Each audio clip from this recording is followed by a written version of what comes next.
لاہور سے کسی نے پوچھا ہے جی شادی نہیں ہو رہی ہے، میں لاہور سے ہوں، مجھے شادی کا بہت شوق ہے۔ ظاہر ہے لاہور سے کھجے سجے کے پائے اور کھجی کے پائے کھاؤ گے تو شادی کا شوق تو ہوگا میرے بھائی۔ لاہور کے لوگ ویسے بھی بڑے صحت مند ہوتے ہیں۔ کہتے ہیں جی میں لاہور سے ہوں، مجھے شادی کا بہت شوق ہے لیکن ہو نہیں رہی۔ ایسے بہت سارے لوگ ہیں جن کو بہت شوق ہے لیکن نہیں ہو رہی ان کی، تو آپ ٹینشن نہ لیں۔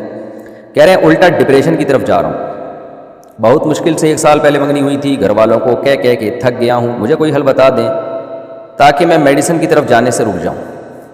اس زمانے میں جو گھر والوں کو سے کہہ کے شادی کرواتا ہے وہ بہت بڑا بیوقوف ہے۔ گھر والوں کو آج کل بیٹوں کی شادی میں تو سرے سے کوئی دلچسپی ہوتی نہیں ہے، تو اگر کوئی بیٹا چاہ رہا ہے کہ میرے ابا اماں میری فوراً شادی کر دیں تو ہاں 40 سال کے آپ ہو گئے ہو تو پھر فوراً شاید کر دیں، یا 45-50 تک کے ہو گئے ہو، بال سفید ہو گئے ہیں آپ کے تو شاید کر دیں، پھر فوراً کر دیں گے، اس بات کا امکان ہے۔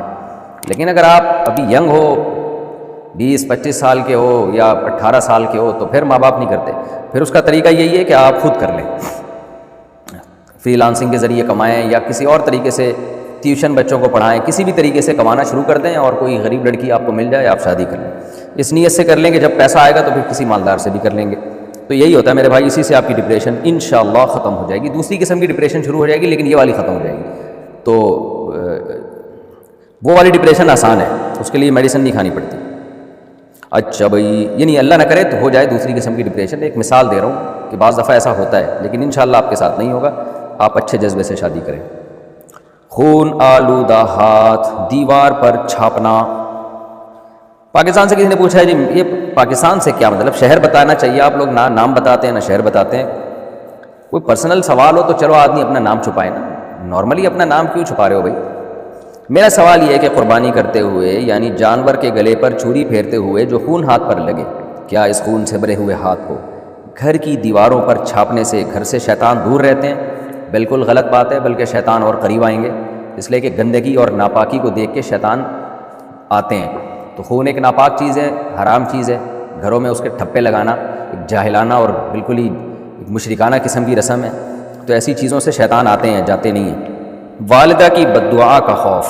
انڈیا سے کسی نے پوچھا ہے مفتی صاحب میری والدہ ہمیشہ میری کامیابی کے لیے دعا کرتی ہیں لیکن بعض اوقات وہ مجھ سے بہت ناراض ہو جاتی ہیں کیونکہ میں اعلیٰ تعلیم حاصل کر رہا ہوں، میرا ہر کام میرے موبائل پر ہوتا ہے، لیکن وہ سمجھتی ہیں کہ میں موبائل استعمال کر کے وقت ضائع کر رہا ہوں، اور جب میں بحث کرتا ہوں تو وہ مجھ پر لعنت بھیجتی ہیں، تم کامیاب نہ ہو وغیرہ وغیرہ۔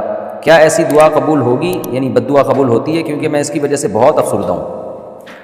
لیکن آپ کوشش کیا کریں والدہ کے سامنے موبائل استعمال نہ کریں، حتی الامکان والدہ کی مرضی پہ چلنے کی کوشش کریں جہاں تک آپ کے میں استطاعت ہے۔ تو اس کے باوجود بھی والدہ بد دعا دیتی ہیں تو یہ غلط ہے، والدہ کو ایسا نہیں کرنا چاہیے، اور آپ اللہ سے دعا کیا کریں کہ اللہ والدہ کی بد دعا سے کے اثر سے مجھے بچا، کیونکہ ماں باپ کی بد دعائیں بھی بہت لگنے کا زیادہ امکان ہوتا ہے اور دعائیں لگنے کا امکان بھی زیادہ ہوتا ہے، تو احتیاط کریں اس میں۔ اپنی کوشش کے باوجود پھر مائیں اگر بد دعا دے رہی ہیں تو اللہ سے امید کی جا سکتی ہے انشاءاللہ وہ بد دعا نہیں لگے گی، لیکن آپ کی والدہ کو بھی سوچنا چاہیے، یا جتنی بھی مائیں ہیں، حدیث میں آتا ہے کہ خواتین جو جہنم میں جائیں گی اس کی ایک بہت بڑی وجہ ہے تکثرن اللعن، کہ لعن طعن بہت کرتی ہیں، بد دعائیں بہت دیتی ہیں۔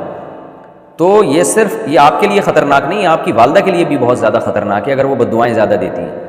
ہر بچہ جس کی ماں بد دعا دیتی ہے بات بات پہ، تو یہ ماں کے لیے بھی آخرت میں نقصان کا سبب بن سکتی ہے یہ چیز۔ اللہ تعالیٰ پکڑیں گے کہ تم کیوں اولاد کو بد دعائیں دے رہے تھے، اور کیا اس نے ایسا کیا کر لیا تھا کہ جس کی وجہ سے تم اپنے جگر کے ٹکڑوں کو جو ہے وہ بد دعائیں دے کے ان کو جہنم میں ڈالنے کی کوشش کر رہی تھی۔